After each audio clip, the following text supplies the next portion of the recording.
It's the second Friday of the month, so you know what that means. Yes, it's time for the March edition of the Another View Roundtable. Today's topics: changes to Virginia voting rights laws, a step forward or a step backwards, the Rush Limbaugh controversy, what does it say about the Republican Party, and can it be true that some decisions made in the General Assembly are based on race?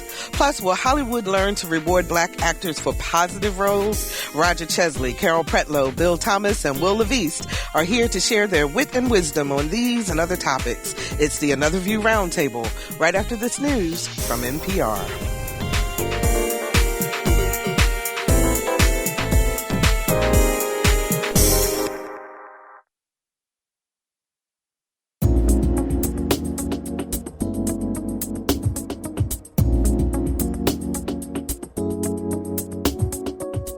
Discussing the issues and celebrating the successes of the African American community. This is Another View.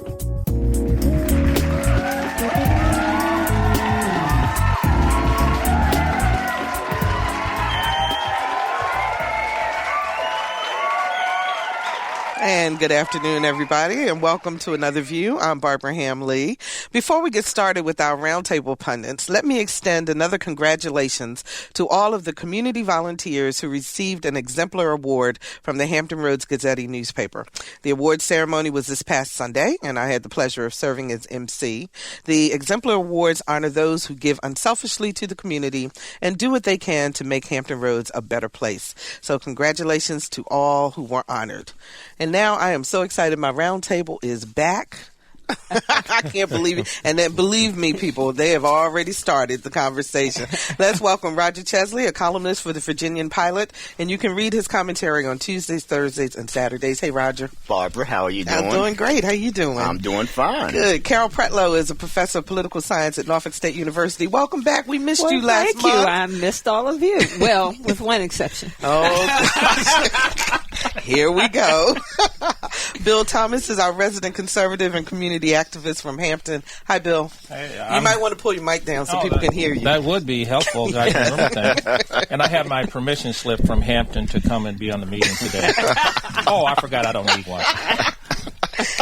And finally, Wil LaVeist, who is an author, talk show host, and journalist. And you can hear Will on Wednesdays at noon on WHRV-FM, Hampton University Public Radio. Hi, Will. Oh, it's a pleasure to be in your presence. Thank you so much. About the rest of them. And we're glad that you're back in the studio. You were on the phone with us last time, so we appreciate that. Everybody's doing great. Right? Yeah. Lots of stuff to talk about politically. So I want to start with the voting rights bill. It landed on Governor McDonald's desk this week. And Al Sharpton has been out trying to point out the fact that I think it's, 38 states that have had some sort of change or looking at some sort of change in the Voting Rights Act. And he's pretty concerned about it. Let's hear a clip and then we'll talk about what's happening in Virginia.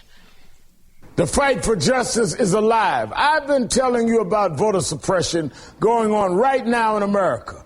34 states considered voter ID laws this year. And folks, let's be clear. This is not random.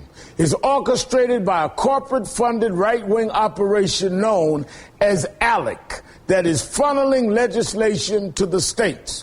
But people are standing up across the country and fighting back. In Wisconsin, the League of Women Voters just sued to block its voter ID laws. In Texas and South Carolina, the Justice Department is now investigating if these laws violate civil rights. In Tennessee, 2 Democratic lawmakers officially filed a bill to repeal it.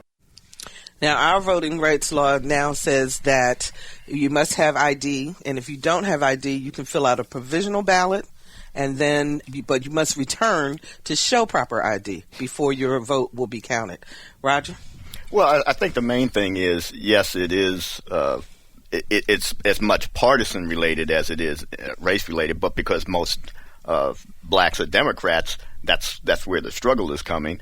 And what you're seeing is instances where there's no evidence of widespread fraud. The Brennan Center has put out reports about this.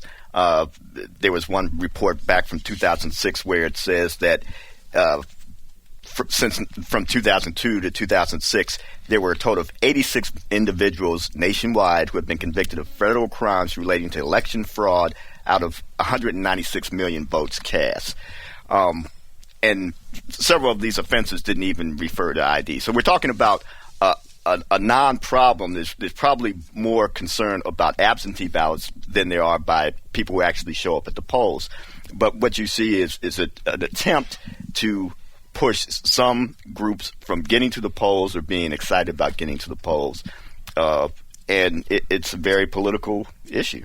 Carol, you're the political scientist. I do see it as a political issue, and I think that the foundation is what can you prove as a violation. If there is no proof that there has been a violation of the law, I think this is unnecessary. I mean, so we're talking about the fact that in Virginia there have been no violations, exactly, voter fraud violations. Since there have been no violations, why create a situation where you are entering into a conflict between groups of people and creating even more problems? That's what I see it doing, creating even more problems. Mr. Thomas. A very simple answer. Go get your ID. You get ID to get liquor, cigarettes, go into the clubs on Friday nights. They should want to see your ID. Go get your ID and go vote. Do you think this will stop them from voting? They're not voting anyhow. The people that you're saying they're suppressing. I mean, look at the last local election. 2, 3, 4, 5% turnout in Brambleton, in the neighborhood surrounding your university. Why don't you get out there and get some students teaching people that they should go out and vote? Okay, wait a minute now. Let's not assume that we are not getting out and getting people out to vote. And I speak only for Norfolk State. Of course, I don't know Hampton, and I'm only speaking for Norfolk State. There's no projects around Hampton. Now, let's be nice. You mentioned Norfolk State. Hold on, Bill. Okay. Let Carol finish first, and then we'll get you. And the Political Science Association, the NAACP, the Urban League, all have contacts at Norfolk State. And during election season, we have people who are former faculty. Professor Geraldine Hunt is one who coordinates with students, gets them out there to help them get people registered to vote. Number two, again, I'm back to the central premise, and that is that there has been no violation, so why create a problem? In terms of people getting IDs, then yes, there are problems sometimes with the elderly, sometimes with people who are sick and who cannot get back to get an ID, and so those create problems. So Now, Mr. Thomas. The elderly people, for the most part, have their IDs. They live their life on a judicious basis. And my point I was trying to make, we're surrounded by a lower-income community that tends not to vote. It should be an operation year-round to educate people so they'll feel the importance of voting. But at the end of the day, only 5 and 6% of people in those surrounding communities are voting on local elections. Well, Will, taking Bill's point, then if only a few are voting anyway, isn't this yet another barrier to keep them from voting? Or what do you think? I think you just heard the illogic of the whole situation. He's saying people don't vote anyway, so let's create a situation where you have to have an ID to vote.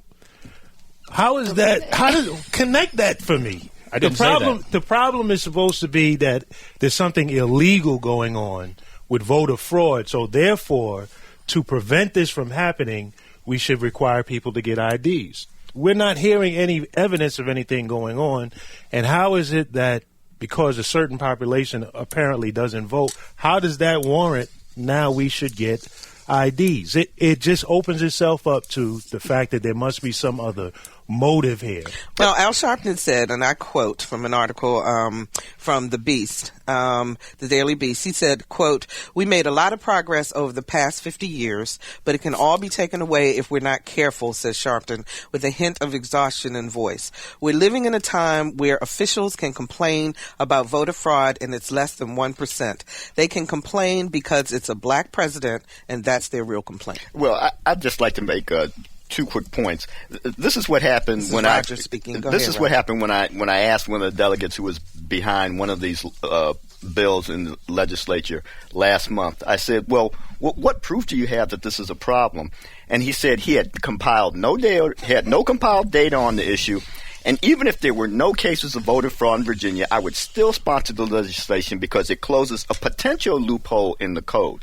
So not only did the legislature this year not get a budget done on time, and they're having all this brouhaha with abortion legislation, but now they're dealing with legislation where there's no apparent problem, that they admit there's no apparent problem, but they're trying to fix something. So that's the one thing. And then secondly, to Bill's point that, people should just go out and get the ID. Mm-hmm. The Brennan Center noted that of more than 3 million voters affected by the new photo ID laws, 11% don't have state-issued photo IDs. Now, why does that happen? Because some people might not have easy access to birth certificates. Because sometimes it is more difficult to get to where these motor vehicle, Department of Motor Vehicle sites are. Because for whatever reason, they might work off the books and they don't necessarily need ID. That doesn't mean necessarily, though, that they're not legitimate when they go to the ballot box. So again, it's very political. It is highly partisan. Bill, do you find it interesting that most of these changes are coming from Republican-led states? I think that's where the governors are Republican. I think that's a false indication of the result that you guys are trying to manufacture. Number one, anybody in Norfolk in the areas that I'm talking about can go get their birth certificate. Most people were born at Norfolk General. Get on the light rail.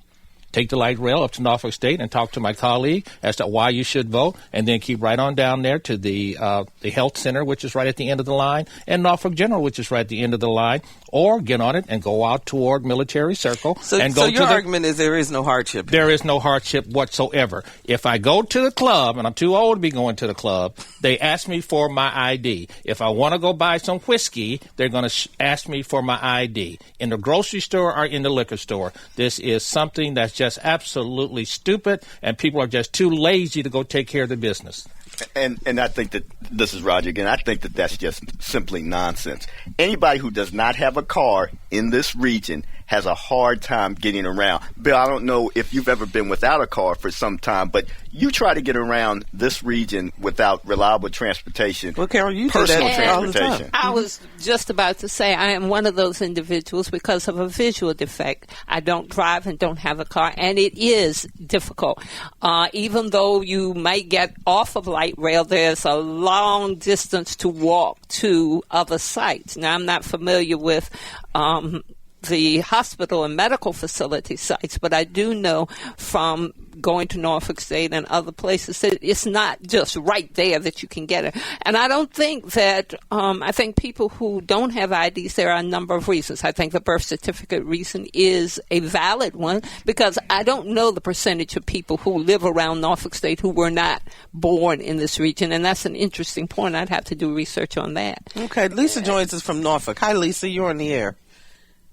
Hello, I'm glad to hear you discussing this. I used to walk to my polls just a block or two, but I have multiple sclerosis now, and I have a cane, so sometimes I forget my, or I try to get my ID in the pocket, but I may have changed purses and it's not there. Well, it used to be the people at the polls knew me, but the people that knew me are all deceased. I call them the World War II generation. And now, I don't look like myself. I have a hat. I have a cane. I may look exhausted and drunk. And, I don't have anyone to call. And, when it's hot, I can't stand in line and I can't walk. So you're saying that this bill then will make it more difficult for you to be able to vote? I would say, and it's not just me, but anybody that has any problems. Sometimes I'm ditzy. I forgot that ID or I didn't see it very well because MS has visual problems, and that doesn't affect every race, color, and creed. So we're all worn down. Okay, let's get a reaction from our panel. Thanks for calling, Lisa. We appreciate it. This is Will talking. So notice how we've moved from what is the reason and the illegal activity that's going on that warrants this bill. There's no discussion around that. All the discussion is around the difficulties that this will make for people to be able to vote. So ask yourself, what must be the motive? The motive must be to make it harder for people to vote, because that's all we're talking about. Mm-hmm. The motive is you don't want to tell that young lady, I feel for her disease. My wife had that as well, and I can understand it. So what I did, let me be an educator. Call your register and get an absentee vote. You can do that up to almost 2 months before the election. There's no need for you, young lady, to be out there in the hot sun. There's no need for you to be standing in long lines. There's no need for you to do anything. And then even if you want to vote and then you want to do it with the absentee vote, call the Republican Party of Norfolk. They will come and get you signed up so you can do absentee votes. There is no problem. Or call me at Hampton University, and I will assist you in doing that. What we don't want to do, again, I'm not commenting on your disease. I thoroughly understand it, and I know what it is to go through the pain of MS. What I'm telling you, our people are looking for excuses and not want to work twice as hard, not want to jump over high hurdles. They want to sit here and let the white man come up with some phony reason to suppress vote, when in fact you could just do it yourself. And it's called an absentee vote, which I do because I don't want to stand in line. I'm out of town a lot, and it's very, very easy. They send it to your house, you sign it, and you send it in. Realize again, this is Will talking. He has not said to you why we need to have this bill. He's not said it. No one has said it. So why are we passing a law for something that we haven't established there's a need for? Do you think the governor will sign it? Yes, I do. Absolutely. He badly wants to be. He has aspirations to get to the White House. He badly wants to be vice president. And, you know, there are some legislation he's been trying to sidestep. We had a story about that this morning. So, yeah, I think this plays to his base, and it's probably going to help the GOP in the fall elections. We know that more people vote in presidential elections than local elections for the most part. So could this, Carol, be an opportunity to try to suppress some votes? I think it is, and I think that it's very amazing to me that this whole initiative did not start until we got President Obama in office. If this was such a pressing concern, why didn't it happen during the Bush administration or during the Reagan administration or during any of the other Republican administrations? So I do see some ulterior motives here. You want to have the last word, Mr. Thomas? I don't see any alternative motives other than a party that's in power trying to do everything to win. And then what we do as black folks, we try to do everything to find an excuse not to overcome the obstacle. Go get an absentee vote and vote. You can vote. They're not suppressing that. Can I add one thing? Sure, Roger. For people and I'll come to you, Will. Who folks have died who are black, and folks who help blacks who are white have died. For you to say that, Bill, it's just amazing. It's not amazing. People who died, people right here in Norfolk who fought the poll tax, it's amazing that you would even come out the mouth with that, Bill. White people died to give us the right to vote as well. So I'm not talking about since the Civil War. Yeah. Well, this is not an issue. Don't give me that excuse. Sure, that happened. We're voting less. We don't respect the vote. Actually, you look at every news commentary, every news station that you talk about the upcoming election. They say the most important segments of the vote coming up are independents, white women, and Hispanics. They don't even talk about black folks. And your paper is in that as well. Why don't y'all talk about that? Okay, Will. I don't know where you're coming from with that, but maybe you should write a letter to the editor with some facts in it, and then we'll take a look at it. I might just do that. There will be a change. I might do that. Okay, Will, you can have the last word on this subject, and we'll move on. My friend Bill Thomas gave us the answer. He said that it's about a party trying to do what it can to win. And the political science here would agree that throughout history, we have seen this happen. If you can depress the other side's vote and get your people out, it will increase your chances of winning. That is what the motive is. I just have one Thank you, more Mr. Thomas. Appreciate that's why you're my friend. What about that Black Panther, new Black Panther Party in Philadelphia that was calling white people all those horrible names, standing outside the poll, dissuading white people not to vote? You know what the white people did? They called the police. Now, all I'm asking our people to do is go get an absentee vote and get around the obstacle.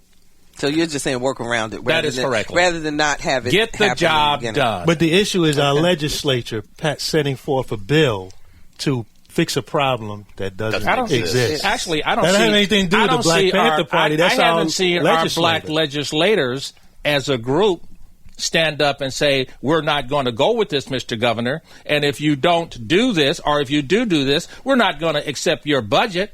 Well, because they're not going to do it. If I'm not mistaken, the votes came down along party lines. Yes. If I'm not mistaken, right? Get them someplace else. Do the same rope-a-dope that the Republican Party is doing to you. Hit them someplace else. How about pass a bill that addresses a problem? That's not politics. They don't care about you or me. You're naive if you believe that. Thank you. Okay, Thanks. Moving on to Mr. Rush Limbaugh and the whole controversy surrounding that. We have a couple pieces of tape. First, let's listen to his original comment about Ms. Fluck, which is the proper pronunciation of her last name. Fluck, not Fluke. I will take something. That's okay. Ms. Fluck, go ahead. What does it say about the college co-ed Susan Fluke, who goes before a congressional committee and essentially says that she must be paid to have sex? What does that make her? It makes her a slut, right? Makes her a prostitute. She wants to be paid to have sex. She's having so much sex she can't afford the contraception. She wants you and me and the taxpayers to pay her to have sex. What does that make us? We're the pimps. The Johns. That's right. We would be the Johns. No! We're not the John. Well, yeah, that's right. Pimp's not the right word. Okay, he's thoroughly confused on a couple of things. First of all, her name is Sandra Fluck. That's the proper name. But the whole controversy over the birth control issue within the Obama administration is really what this comes down to. So Mr. Limbaugh has had advertisers pull out. He's tried to apologize. It hasn't happened. Thoughts? Will, let's start with you. Oh, man. Rush is a showman, and he's a bottom feeder, and he appeals to the very worst in us. And, you know, people calling for him to lose his show, I don't believe in that, because I believe in free speech, and I believe that people have a right to make dumb comments, and that doesn't fix the problem just by eliminating his show. I think that the problem is that he would feel that it's okay to even speak of a woman in that way. And that just speaks to a systemic problem that we have in our society that needs to be addressed. And we all need some kind of training and teaching to understand all of these isms that we're all affected by, to the point where someone will be on air and feel so privileged and so to the point where they think that they can just say anything like that and people will buy into it. Well, he pulled the president into it also. So let's take a listen to what he said about that. Obama told her that she should tell her parents they should be proud. Okay, I'm gonna button my lip on that one. The president tells Sandra Fluke, 30-year-old Sandra Fluke, parents should be proud. Okay, let me ask you a question. I might be surprised at the answer I would get to this question. Your daughter appears before a congressional committee and says she's having so much sex she can't pay for it and wants a new welfare program to pay for it. Would you be proud? I'd be embarrassed. I'd disconnect the phone. I'd go into hiding. I hope the media didn't find me. Bill, isn't it the fact that of how he twisted the issue and not have the facts right? But there are so many people who listen to him and believe that what he says is correct. Isn't that what the fear is? I mean, what is this all about? This is about a man who I agree with, Will, who is a very good entertainer. When he first said that on the radio, I sent a note to all you guys. I said, I think he's going to lose his program. Because you mess with black people and the Latinos and the Mexicans and everybody else, but you don't mess with white women. And that's exactly what I said. And that's what's got him into trouble. Now, the hypocrisy of what she was doing is god-awful. It's god-awful. And the other thing that I clearly recognize is that Rush does not have any daughters. Because if he would have had a daughter, and he would have known he couldn't say that. Now, I kind of ran into that with my daughter, the way she dressed one time. And I was very tough on her about she couldn't go out of the house looking like this, that, and the other. And I could just see the pain in her face. And this was when she was really young. I never even broached that subject matter with her in that way again. I always tried to figure out another way how to get to my point without using words that were hurtful. And I apologized for that immediately. And it wasn't that bad. It was just the fact that I equated her with other people that are out in the street. And she just said, Dad, I'm more than that. I have the wrong thing on. And that's how I should have approached it. So, number one, that's his inhumanity to humanity kind of a statement, because he shouldn't have done that. That child has every right to do what she wants to do and present herself in any kind of way she wants to, and he should take it as that a child, a student, not a child, but a student, and we did crazy things when we were students. So that's the way I looked at it. Carol? Wow, I cannot believe that I'm agreeing with you and that I commend you for your eloquence on that, because I think the same thing. I think there is a way that you correct your children, and I don't think that President Obama, in saying that her parents should be proud, was necessarily just focusing on the issue. She's a law student. She's very articulate, and going before a Senate committee or Congress is no easy job. So I think there are many ways that her parents would be proud of her. And Russ, I'm sorry. Even as an entertainer, I think there's some language that should not be condoned. Now, he did try to apologize, and I'm going to get to you, Roger, but let's listen to his apology. Those two words were inappropriate. They were uncalled for. They distracted from the point that I was actually trying to make. And I again sincerely apologize to Ms. Fluke for using those two words to describe her. I do not think she is either of those two words. I did not think last week that she is either of those two words. The apology to her over the weekend was sincere.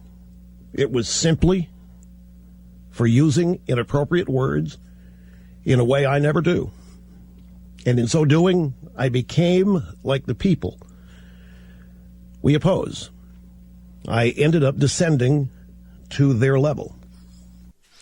He got a lot of criticism for what he said, but not necessarily from the Republican Party. He couldn't even get out. He couldn't even get an apology out with blaming the other side. You know, he's pretty basic. That was just brilliant on his part. That was brilliant on the people we oppose. Let me just, there's a lot of things I could say about this, but let me take one issue here. There is a certain misogyny in his comments. And given the way women are treated in this country, given the fact that they still don't get the same pay for doing the same jobs as men, given that domestic violence almost always occurs against women. They had a column a couple of weeks ago about just how prevalent it is in this country, and it probably doesn't get as much ink because it happens so all the time. You don't need statements like that. You should be very cognizant of the status of women in this country, how it's still not equal to my mind. And what he said was uncalled for, and it plays all into the fact that women are less than. And even if you just focus on that issue alone, he was out of the box on this. But Carol, why do you think that people such as Mitt Romney and Rick Santorum and others didn't rise up to oppose what he said? It's political. And I think there are a certain number of people who are they are not entertainers, but they are of the Rush frame of mind, and they want to, the current candidates want to appeal to those and say, okay, well, I better keep quiet on this issue. I think that's it. Mr. Conservative, Mr. Thomas. Yes, ma'am. Absolutely. I'm curious as to your reaction, why you think that the Republican Party didn't stand up. What is it about Rush Limbaugh that they worry about? It's about this, and I'll be honest with you, it's about the context of how we're living today. It's more racial, and they're trying to win by dividing. That's Karl Rove's strategy, and that's how they're going to play the game against Barack Obama, President Obama, during the next election. It's going to be race. And I listened to Rush less because of what he said, because it had a direct impact of his insensitivity.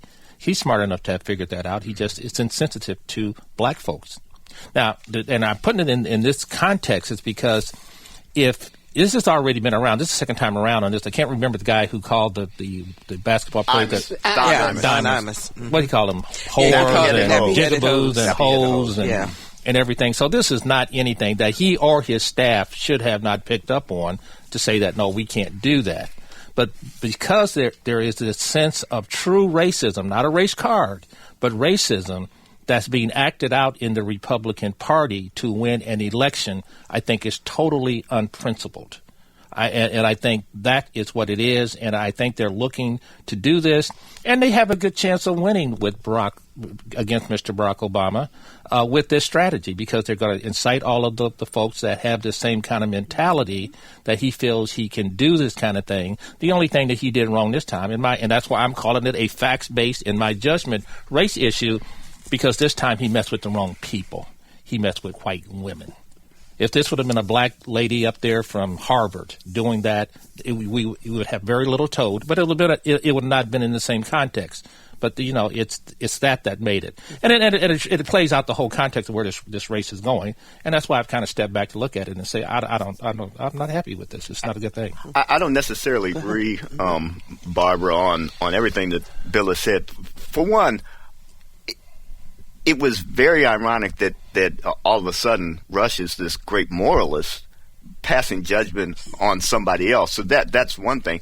And second of all, there's a sense that he was just being a bully on this. This was a woman who was, not known nationally or publicly before this whole issue came out.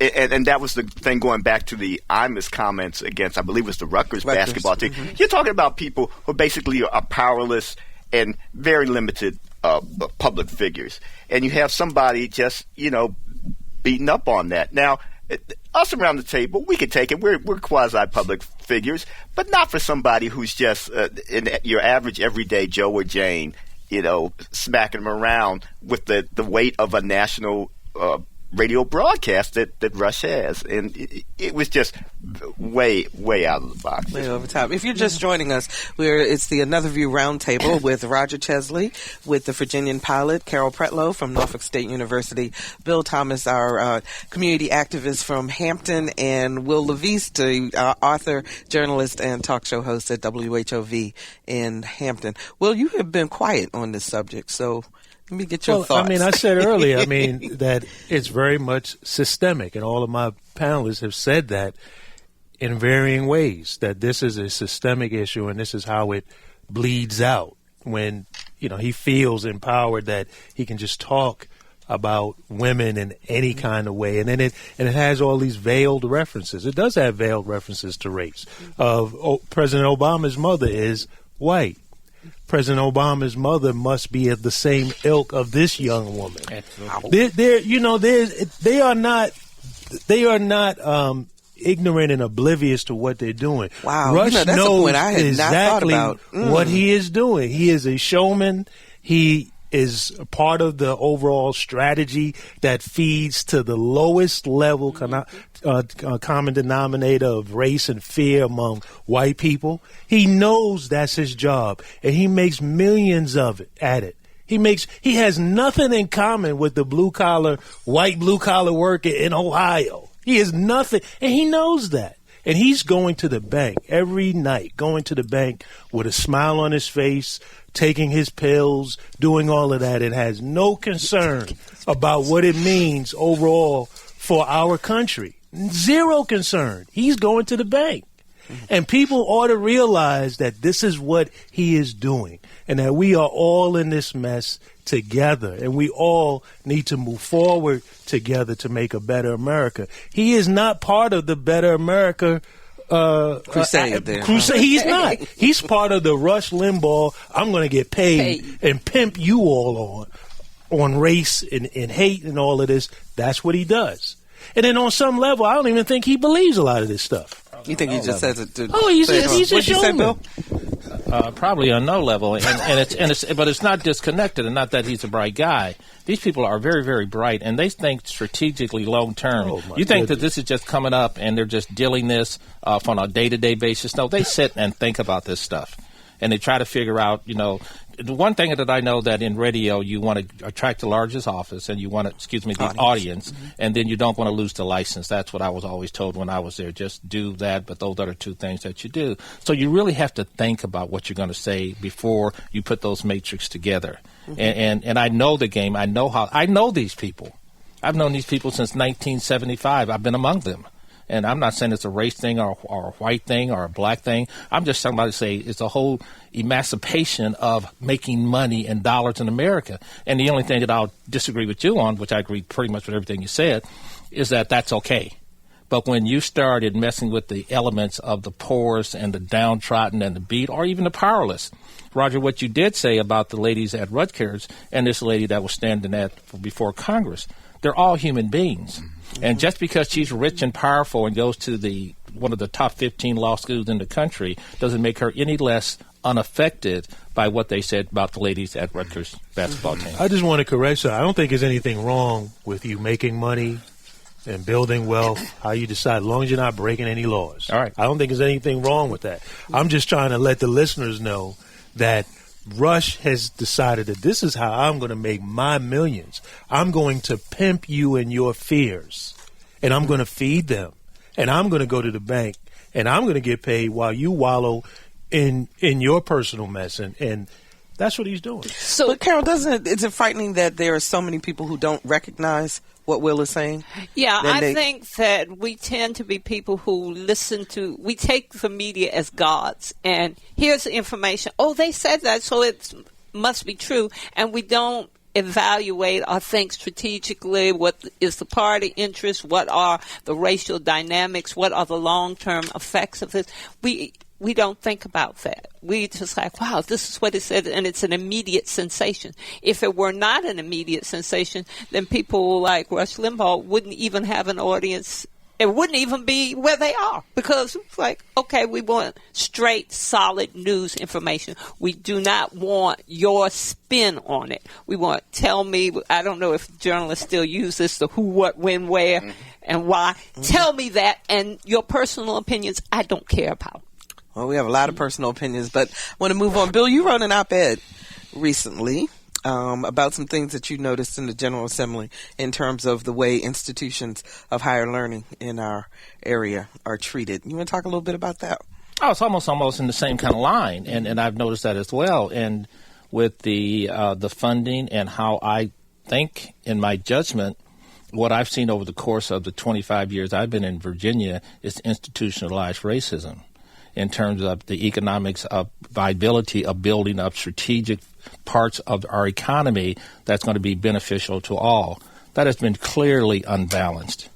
And in effect, with Norfolk State, which is a public school, and Virginia State, and even Virginia Union, or even with Hampton University, when you do the same things, play the game the way that it's set up to be played, and you do the things the way they ask you to do, but you still are not giving the entitlement of what you have earned, not given, but earned. And in the case of Hampton University, in this particular case, we invested $225 million to establish the Proton Therapy Institute, Hampton University's facility that's saving lives and making money at the same time. We're saving a lot of lives. It's the largest proton institute in the world. It uses modeling and simulation as applied to modeling and simulation, not the other little games they play out here at ODU, and that's fine too. But Then when we go to the General Assembly, as a private institution, which others go as well, Liberty and all the other little schools they have out there, and they do things for them, University of Richmond they've done things with, and we ask for the same thing, the same exact fairness that they give them, we are turned down. And then what they'll tell us, the first argument will be, well, you are a private school. And we do not private school. That's not true anyhow, because in the Virginia Code, they can do contracts with private schools. But I always turn the question around, well, in 1868, when we wanted to get started and start our school, the very people that were sitting in this very building said, we're not going to allow the General Assembly to pay not $1 to educate black people. In fact, we're going to write a law that said it's illegal to educate black people how to read and write. But we started anyhow. So you're going to take the very tool that you used against me, that very evil anvil, to say that you're not going to educate our people, even though we're dying in wars, including the Civil War. We're paying taxes, though few, but we paid taxes. But we paid a bigger tax. We paid a tax of blood on the very fields that they picked this cotton and tobacco that funded Virginia, that funded the General Assembly. And when we ask for reparations, which I think are justifiable, which I don't believe in, they say no. When we ask for fairness, they say hell no. And they come up with all these different reasons as to why we can't do it. Well, you're tax exempt. Well, I said, well, then why are we paying $1.5 million a year at that Proton Center in taxes to the Commonwealth of Virginia if we're tax exempt? How can you give Carilion, an all-white private school, hospital, non-state agency, $69 million to start up a medical school program, which was supposed to have blacks? And, Roger, I did my fact-checking. There are 0 African-American medical students in that school. And because it is doing so poorly, you can go to that school for free. I told my daughter to carry herself back from California, get back in here, and go to that school. They gave Liberty University $12 million to start a medical program. And their medical program is not even anywhere near the significant level at Norfolk State and in Hampton. They gave a college in Tennessee $25 million. It's not even in Virginia to start a medical school. I can go right down the line of don't say it's race, don't say this, but these are the facts, and it's unbalanced. So there are some people in the Virginia Assembly that are obviously not thinking correctly because they all want to keep it to themselves. And I'll just end with this. It's not Republicans and it's not Democrats because each other's watch each other's hands. So it's a combination. Don't say, well, name the individuals. I'm not going to name the individuals because the individuals are just part in the clog of make the wheels turn. It's the institution of governance in Virginia that creates this institutionalized racism that so few people are afraid to talk about. So I did. Okay, so how can we change it? Can it be changed? Anybody? I think the first thing is at least Bill is bringing this point to the fore. And when even before the acronym is HUPTI, the Hampton University Proton Therapy Institute, even before it was open, I know Dr. Harvey, president over at Hampton, had in a veiled way expressed to myself and another editorial writer at that time at the Pilot some of his misgivings, some of his feelings that we're not getting a fair shake on this. We are going to, when people come for treatment, they're going to have to spend a few days here. They're going to have lodging and meals. So they're going to be contributing to the tax base of the state. And we're talking about something that's a life-saving therapy with few side effects, much less than the normal chemotherapy and radiation. And his point was, can't we just get a little bit of help on this in terms of helping to fund this? And I think it's a valid issue. I think more attention needs to be put to it, and I think it's a legitimate gripe that Hampton has on this too. All right, we'll keep watching and pay attention to that. Lastly on this, what is most disturbing to me about this, where Norfolk has the highest concentration of prostate cancer in the country, Chesapeake has colon cancers, And our people, we're likely to die, Roger, myself, and Will, 2.5 times more likely to die from cancer than a white man. Our very elected officials that we have in these little special made-up districts, I haven't seen one. No, that's not correct. Senator McEachin, Senator Locke, and Senator Lucas have stood up and tried to fight the good fight to try to make this happen. But the very people that's representing our areas that are hit with this cancer, and women as well, the African-American community, they're silent. It raises another question. Well, on that note, it does raise another question, and for a bigger discussion later on down the line. Last topic. Tyler Perry. I'm sorry. Wow, that was a slip. Oh. Tavis Smiley has a dispute. He's a little upset that the Academy Awards gave Octavia Spencer the Best Supporting Actress for The Help. And his point being, I'm really happy that you won this award. However, you were still playing a maid. And can't we get past the whole maid thing? Or can't we get past the point that the Academy never gives or rarely gives awards for positive role models? And she fought back and said, you know what? Black actors and actresses have to do what they can, first of all, to get work. And second of all, that this was the reality of the time. Will. So, in other words, Tavis had been out of the news and said, let me find a way to get back into the news. This happened, so I'm going to say something about it.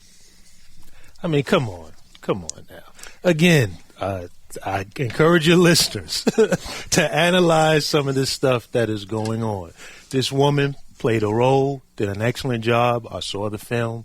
She's an excellent actor. If you check her story and how she worked her way into the industry, coming out of Auburn University, moving to California, grew up in Alabama, all this. She is a role model, okay? And she won this award.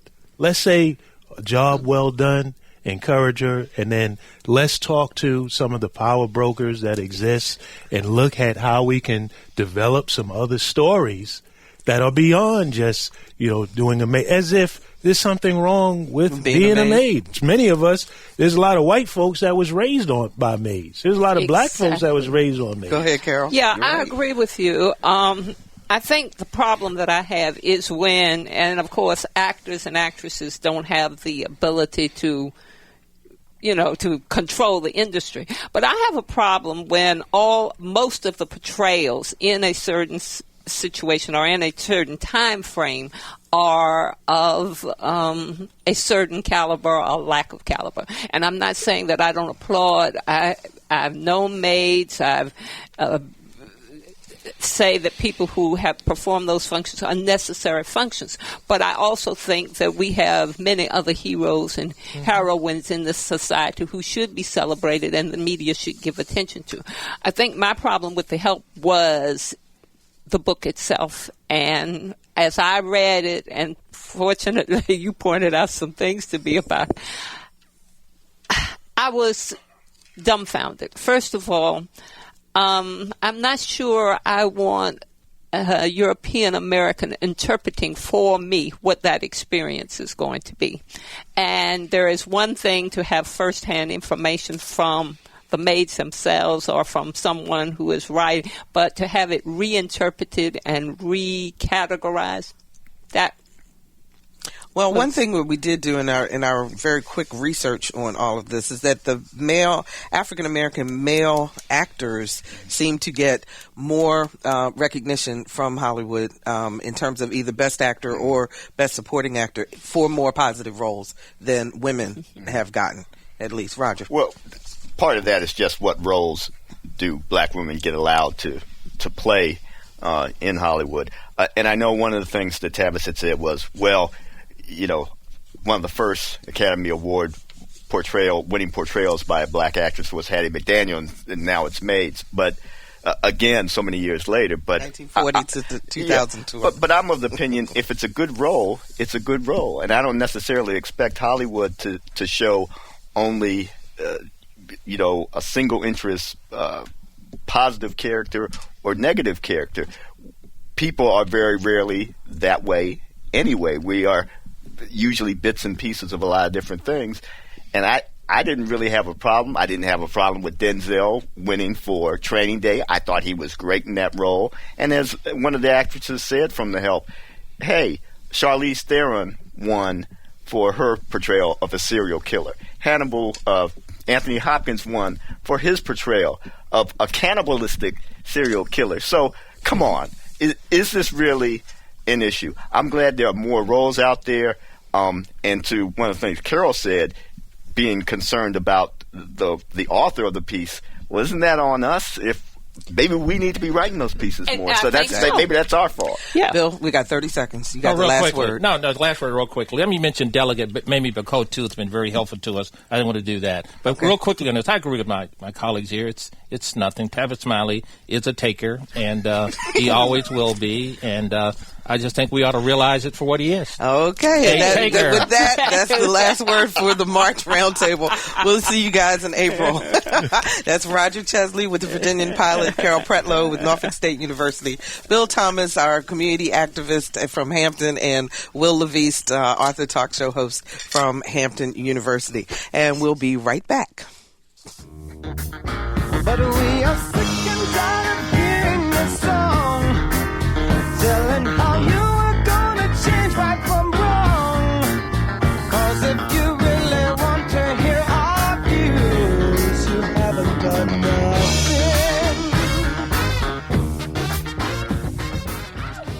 And welcome back. Time now for community happenings in Hampton Roads. The annual youth breakfast sponsored by the Alpha Phi Lambda chapter of Alpha Phi of Alpha Fraternity is tomorrow morning, March 10th at 8 a.m. at the Murray Center in Norfolk. The guest speaker is Maurice Jones, publisher of the Virginian-Pilot. For information, call 708-4656. And at 11:30 tomorrow, the National Council of Negro Women Norfolk section invite you to a meet and greet, an opportunity to learn more about this historic organization. It's at the Piccadilly Cafeteria on North Military Highway in Norfolk. For more information, call 701-9819.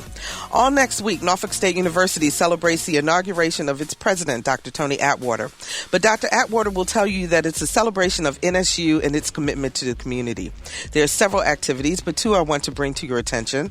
On Tuesday, March 13th, Dr. Angel Harris, Associate Professor of Sociology and African American Studies at Princeton and the author of Kids Don't Want to Fail, will be the keynote speaker for an evening symposium. It's free and open to the public, and his talk begins at 7 p.m. Then on Saturday, March 17th, there will be a community forum and book signing with Bill Strickland, author of Making the Impossible Possible. This event happens at 11 a.m. and it's also free. For a listing of all the inaugural events, visit nsu.edu/inauguration. A very dynamic and special exhibit is coming to the Chrysler Museum. It's called 30 Americans, and it's an exhibition of contemporary African American art of the past 3 decades, featuring works by some of the most important African American artists of our time. The exhibit is not to be missed. It starts on March 16th and runs through July 15th, and always admission is free at the Chrysler. These events and more on our website, anotherviewradio.org, and while you're there, please sign up for our eView newsletter, a once-a-week reminder of upcoming programs. Every week our list is growing, and we really appreciate you. And that's our show for this week. For producer Lisa Godley, audio engineer Perry Smith, Courtney Jackson, who answered our phones, I'm Barbara Ham Lee. Have a marvelous weekend, and we hope you'll join us next Friday at noon for Another View.